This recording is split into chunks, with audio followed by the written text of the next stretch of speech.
오늘 저희들이 같이 살펴볼 하나님의 말씀인 요한복음 4장 46절에서 54절까지의 말씀입니다.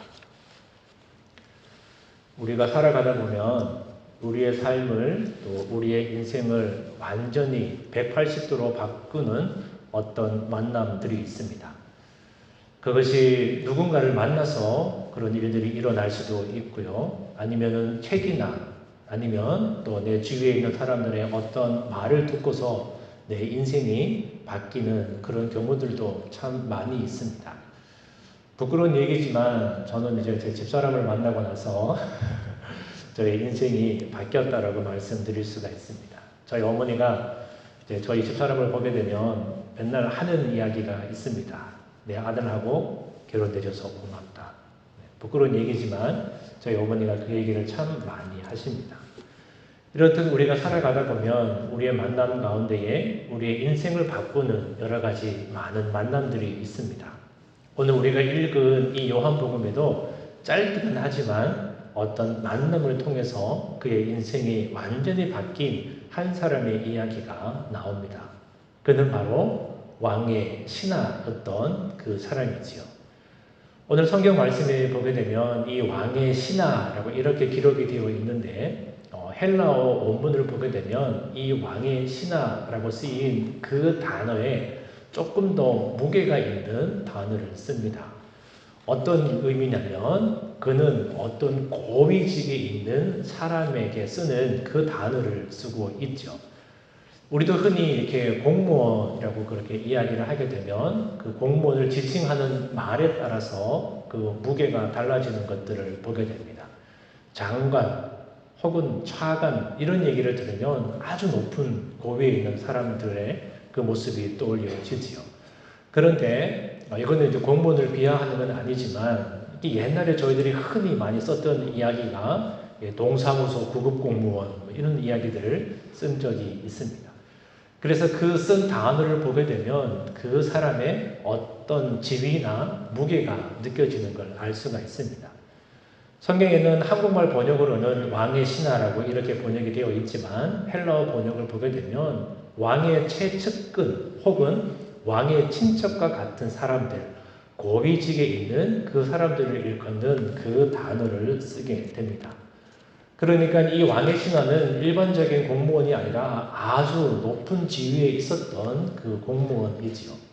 그런데 이 사람에게는 인생에 있어서 해결하지 못할 한 가지 큰 문제에 부닥치게 됩니다. 바로 자기의 하나밖에 없는 그 아들이 이제 곧 죽을 위기에 처했다라는 것이죠. 47절 말씀에 보게 되면 그는 이렇게 고백합니다. 내 아들이 거의 죽게 되었습니다. 그런데 그 아들, 내 아들이라고 이렇게 지칭하는 걸로 봐서는 아마도 그가 그에게 있어서 하나밖에 없는 외동 아들이었던 것 같습니다.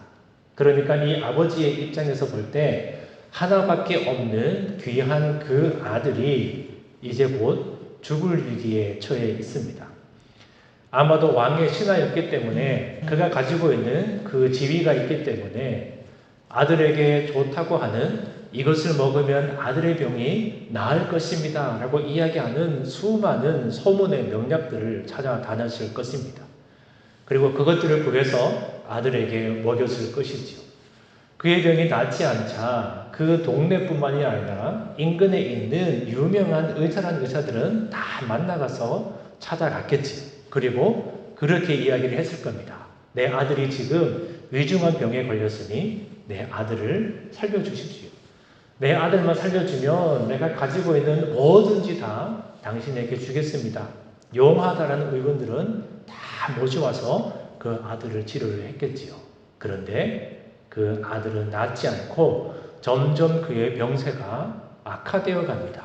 그리고 어떻게까지 왔다고 이야기를 하나요? 곧 죽을 위기까지 오게 됩니다. 그러니까 이 왕의 신하의 노력이, 이 아버지의 노력이 백방으로 했음에도 불구하고 그 모든 노력들이 다 수포로 돌아가 버리고 말았습니다. 그리고는 서서히 죽어가는 그 아들을 어떻게 할까 그냥 애타는 심정으로 바라볼 수만 있는 그의 입장이었죠. 그런데 어느 날 동네 사람들이 이렇게 수근수근 거리는 이야기를 듣게 됩니다. 어떤 이야기냐면 예수라고 하는 사람이 있는데 이 사람이 아주 신통합니다. 뭐 이런 이야기를 하는 소리를 이 아버지가 듣게 됩니다. 그런데 그 이야기를 들었던 예수님이 비록 자기 동네는 아니지만 자기 집과 조금 떨어진 옆의 동네까지 오셨다라는 이야기를 듣게 됩니다. 그 당시 예수님과 사회 지도층 사이에는 관계가 별로 안 좋았습니다. 내가 누리고 있는 이 기득권들을 다 뒤집어 엎는 예수님, 예수라고 하는 그 사람이 기득권의 입장에서 볼 땐, 이 고위 관료의 입장에서 볼 땐 마음에 들지 않았지요. 그런데 그 예수라고 하는 사람이 자기 집 동네 근처로 오게 됩니다.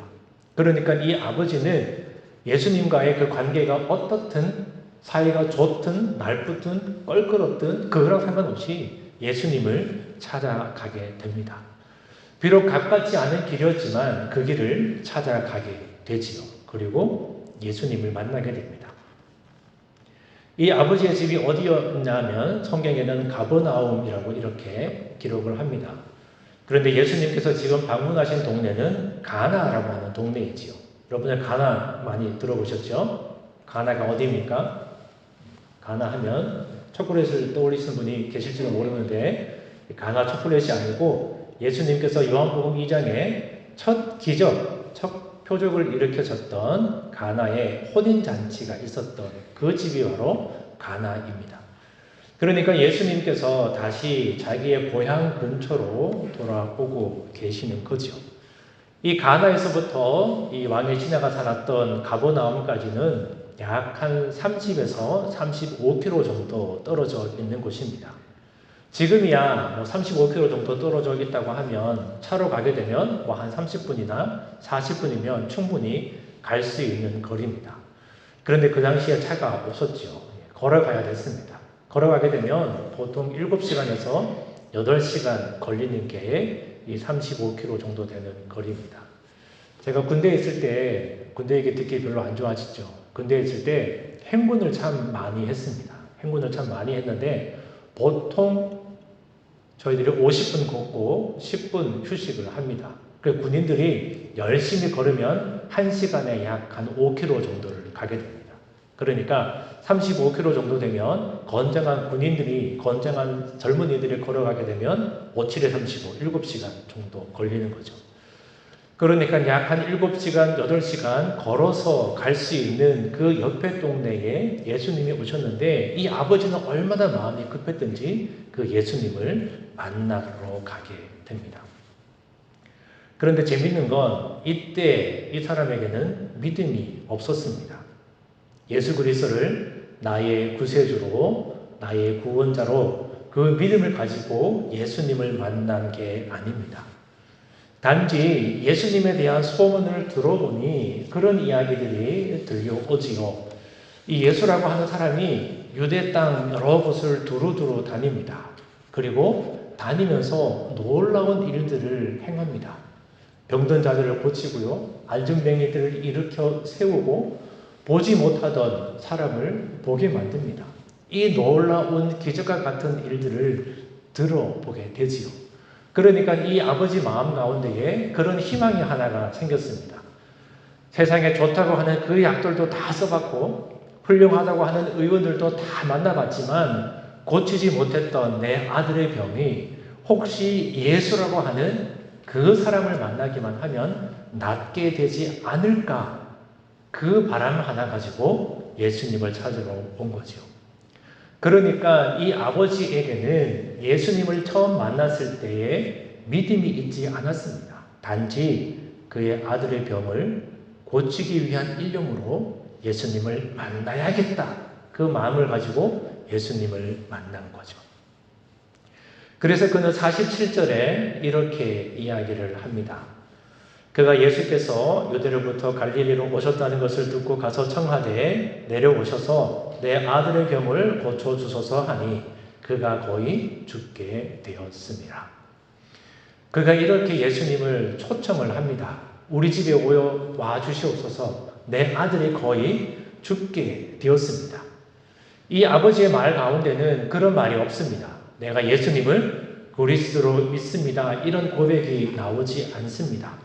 단지 당신이 내 집에 와서 내 아들을 위해서 무언가를 하게 되면 내 아들이 살아날 것 같으니 당신 우리 집에 좀 방문해 주세요. 이런 이야기입니다.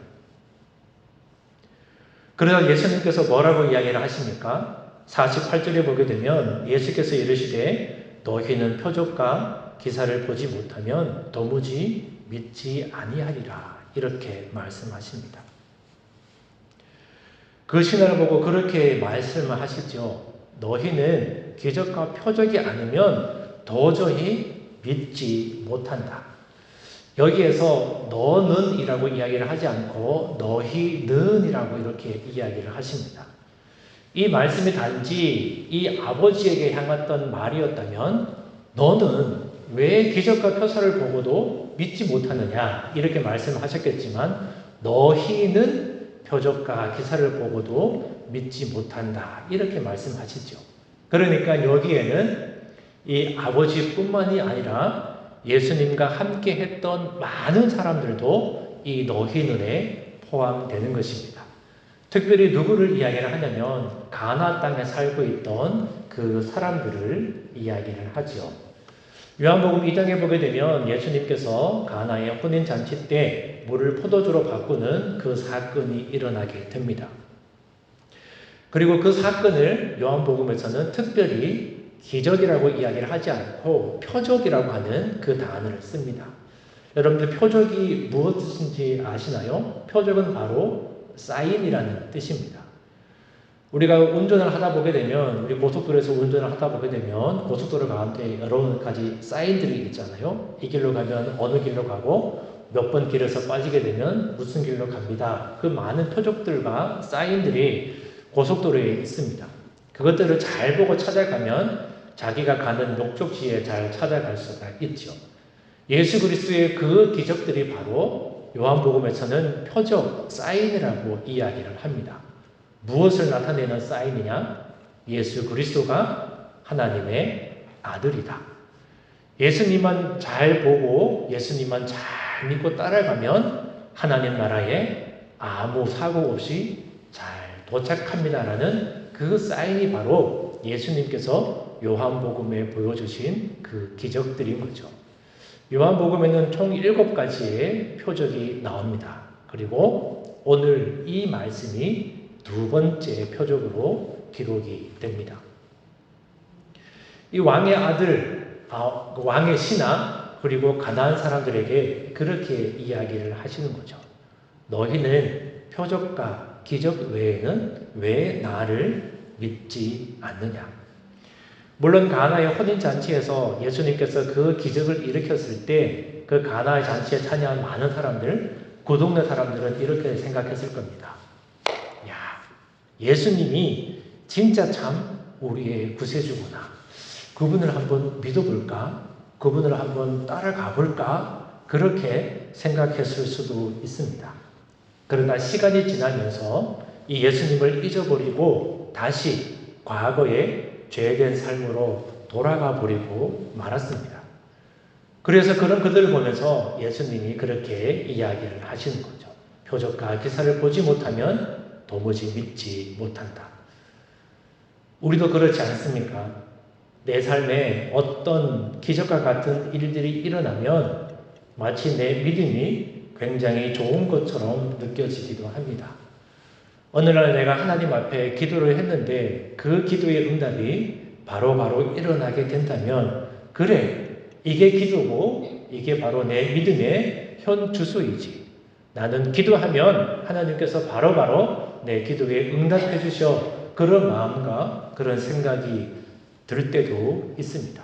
그래서 우리의 마음이 막 이렇게 격앙되어서 살아가다가도 시간이 지나면 점점 그 모든 은혜와 그 모든 체험들은 잊어버리고 다시 과거의 삶으로 돌아갑니다.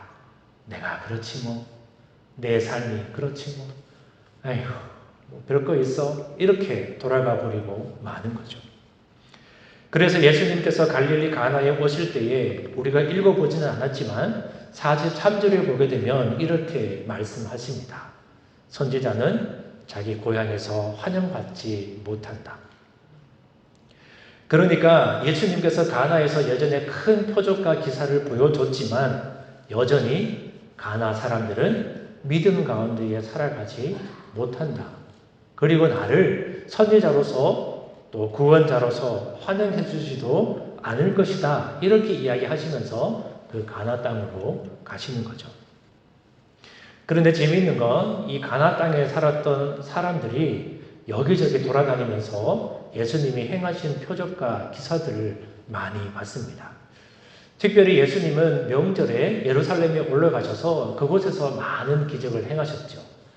그리고 명절에 이 가나에 살던 사람들도 예루살렘 성전에 올라가서 하나님 앞에 제사를 드리고 또 예배를 드리면서 예수님이 예루살렘에서 행하셨던 많은 기적들을 보게 됩니다.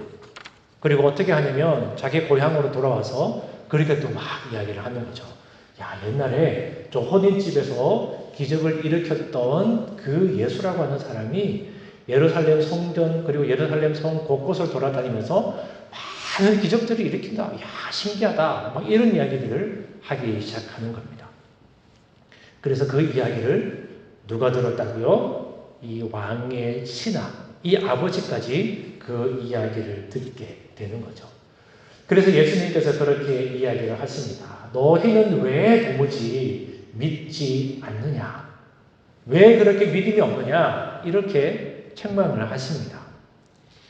그리고 자기 앞에 나와서 자기 집에 오라고 초청한 그 신하에게도 그 고위 관료에게도 예수님이 그렇게 얘기를 하시는 거죠.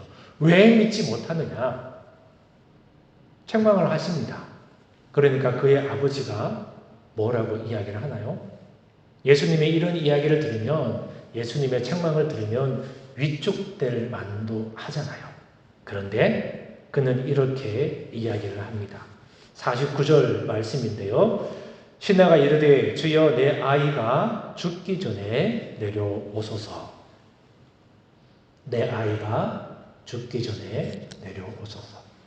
다시 한번 예수님께 자기 집에 오시기를 초대합니다. 예수님께서 어떤 이야기를 하시든 이 아버지에게는 아무런 상관이 없습니다. 이 아버지에게 있어서 가장 중요한 것이 무엇인가요? 자기의 아들을 살리는 겁니다. 자기의 생명과 같은 그 아들을 살리는 것이 먼저입니다.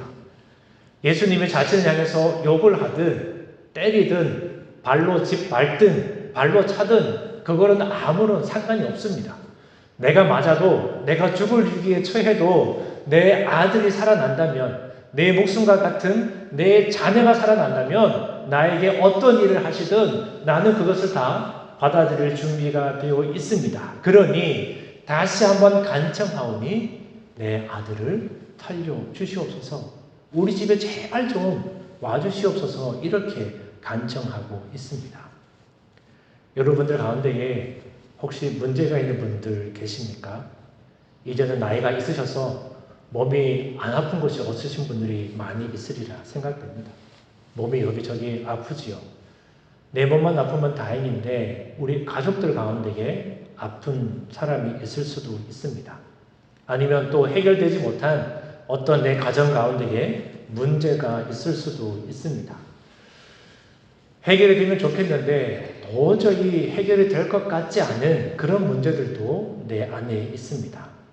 그런 문제들을 해결하기 위해서 여러분들 하나님 앞에 얼마나 기도하고 얼마나 매달려 보셨습니까? 이 왕의 신하, 죽어가는 아들의 아버지는 믿음이 없지만 그래도 예수님 앞에 나왔습니다. 그리고 예수님께 비록 내가 믿음이 없지만 이렇게 간청을 하고 있지요. 왜냐하면 자신의 생명과 같은 그 아들이 곧 죽을 위기에 처했기 때문입니다. 내 아들이 죽는데 내 목숨이 끊어질 것 같은데 세상 사람들의 시기, 질투, 그리고 손가락질, 내 지위, 내 명예, 그것이 무엇이 중요합니까? 예수님과의 관계가 나빴던 아니면 사이가 안 좋았던 예수라고 하는 이 사람이 사회를 뒤집어 엎든 그것이 나와 무슨 상관입니까? 그 사람이 우리 집에 와서 내 아들만 살려준다면 세상에 그 어떤 것이 무엇이 문제가 되겠습니까? 그러니까 이 아버지는 끊임없이 예수님께 매달리는 거지요. 그런데 우리는 왜 하나님 앞에 우리의 문제들을 내어놓지 못합니까? 우리는 왕의 신하처럼 믿음이 없는 사람들도 아니지 않습니까?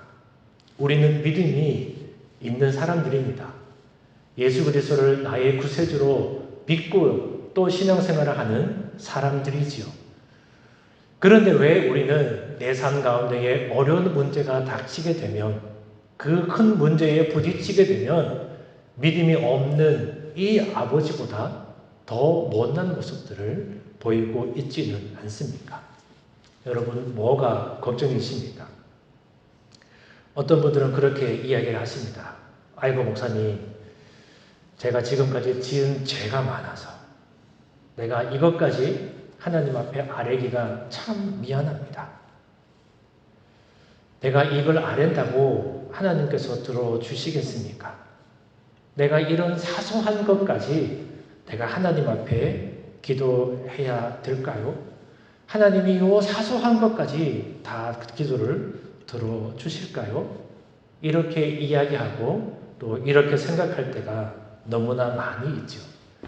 그렇게 본다면 우리는 이 믿음이 없이 예수님을 찾아갔던 이 왕의 신하, 그의 아버지보다 더 못난 모습을 갖고 있다라고 말할 수가 있는 것이죠. 이 왕의 신하는 예수 그리스도를 믿음으로 고백하지 않지만 그에게 큰 어려움이 닥쳤을 때 예수님을 찾아갑니다.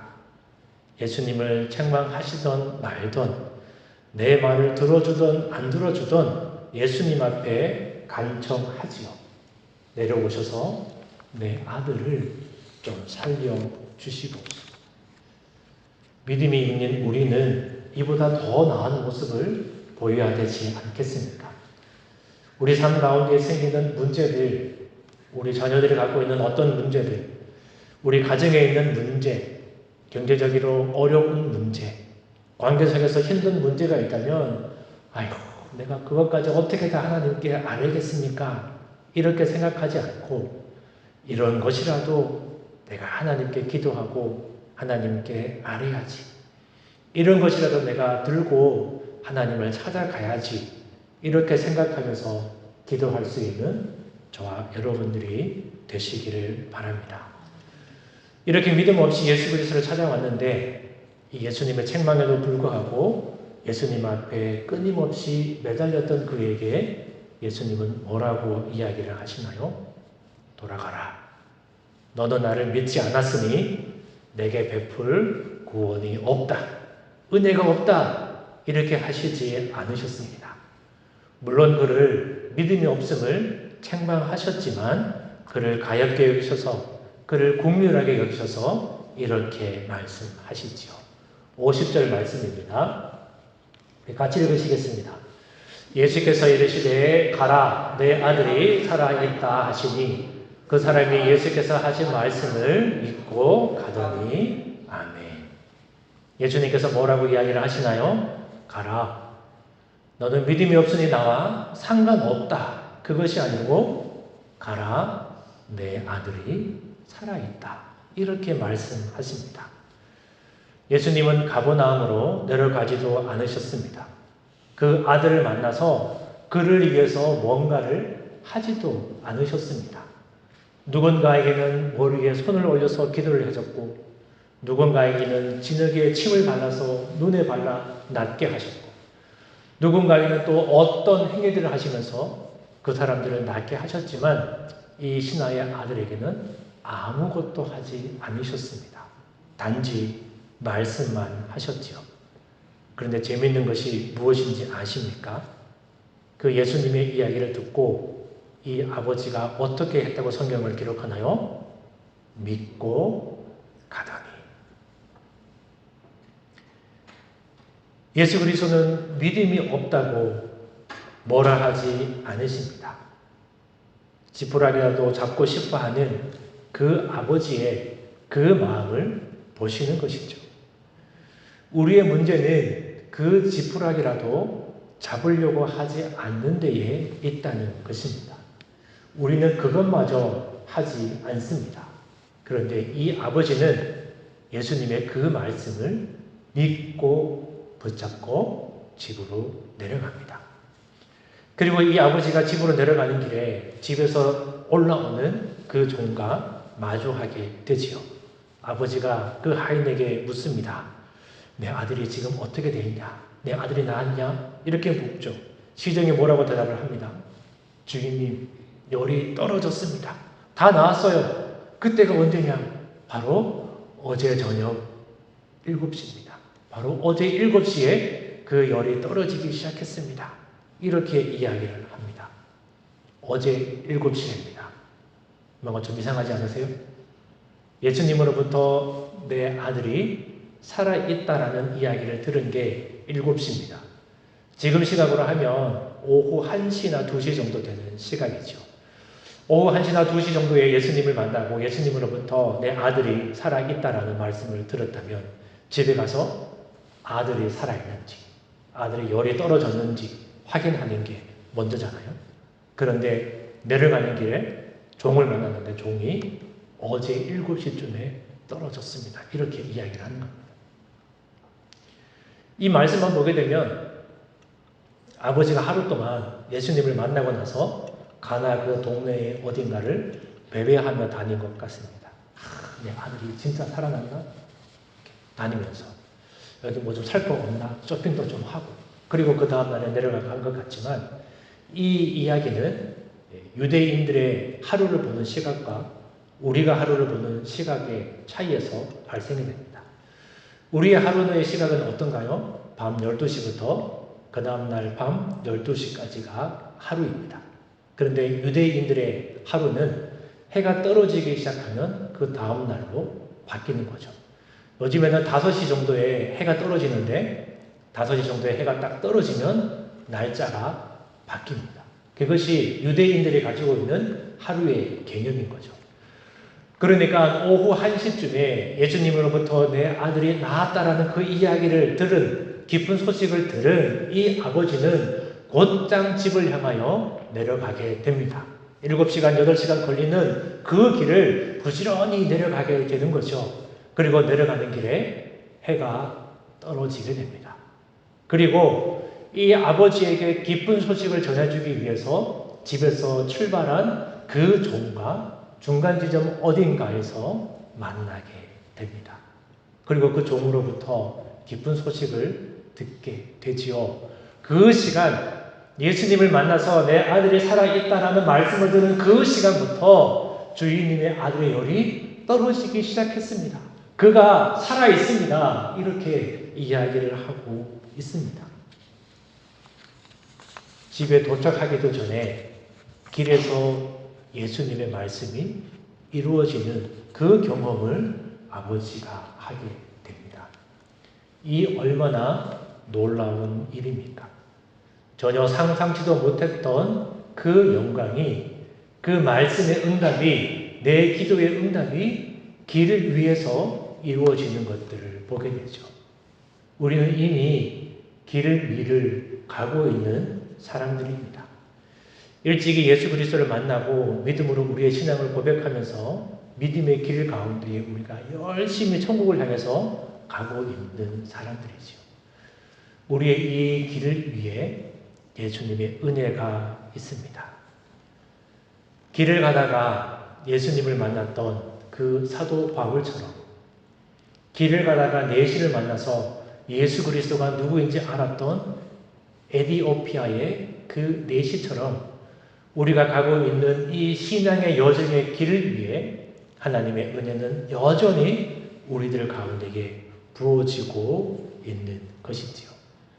예수님과의 이 짧은 만남이 이 사람의 삶을, 이 사람의 인생을 완전히 바꾸어 버리고 말았습니다.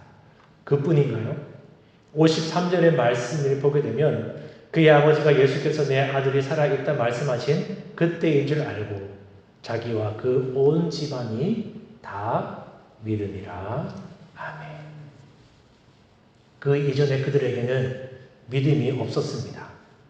그러나 예수 그리스도를 만나고 나서 예수 그리스도의 그 긍휼의 은혜의 말씀을 듣고 나서 온 가족이 주님께 돌아오는 놀라운 복의 은혜가 있습니다. 우리들도 참 많이 하나님의 말씀을 봅니다. 읽습니다. 그리고 하나님의 말씀을 듣습니다. 우리가 아멘으로 받아들여서 우리가 하나님의 말씀을 듣는 믿음의 자녀들이 되었습니다. 그런데 어느 순간 하나님의 말씀이 더 이상 나에게 감동이 없습니다.